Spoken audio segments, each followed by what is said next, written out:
गेल्या काही वर्षांमध्ये करणीमुळे त्रस्त झालेल्या केसेस म्हणजे वाढायला लागल्या. ये बुद्धि तुम्हारी शक्ति है, जिसके नाम लोगे उसका विनाश होगा. तंत्र साधनेचं वैशिष्ट्य असं आहे की ऊर्जा तुम्हाला पाहू शकतात, दिसू शकतात, ऐकायला येऊ शकतात.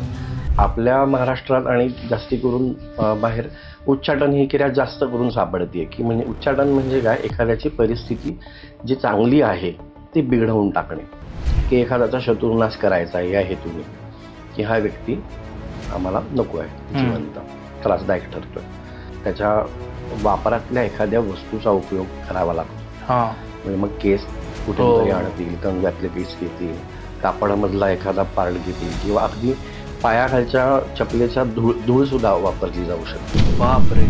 आणि टाइम म्हणजे एक वेळ ठरवली जाते की 11 दिवसात हा मनुष्य गेला पाहिजे, 21 दिवसात गेला पाहिजे. आजकाल एक शब्द बराच प्रचलित आहे, तो म्हणजे कर्णपिशाचिनी. हो. तर हे म्हणजे नक्की काय? कर्णपिशाचिनीची एक तंत्र साधना आहे. तिला सिद्ध करण्यासाठी वामाचार पद्धतीने कर्णपिशाचिनी 13 दिवसामध्ये सिद्ध होते. बर. पण तिला सिद्ध करण्याची जी साधना आहे ती स्वतःहून सिद्ध करायची असेल तर ते अनुष्ठान जेव्हा यशस्वी होतं तेव्हा प्रत्यक्ष 22 ते 24 वर्षाच्या मुलीच्या अतिशय सुंदर रूपामध्ये ते प्रगट होते. ती प्रगट झाल्यानंतर पुढच्या 3 दिवसामध्ये ती तुमच्याशी संभोग इच्छुक मागते. त्याच्यात जर तुम्ही यशस्वी झालात, भारतामध्ये एक अतिशय प्रसिद्ध साधू आहेत जे आता आपण बघतो.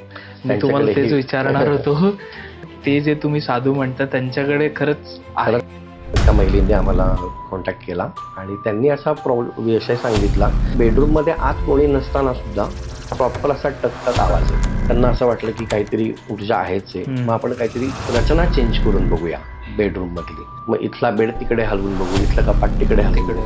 तर जसा तो त्यांनी बेड हलवला तर त्या बेडच्या खाली 4.5 फुटी माणसाची अशी झोपलेली आकृती उठली होती आणि तिच्या अंगावरची चादर जसं सिनेमात दाखवतात ना सोमजीत, तसं अशी अख्खी चादर जोरात फोडली गेली. बापरे.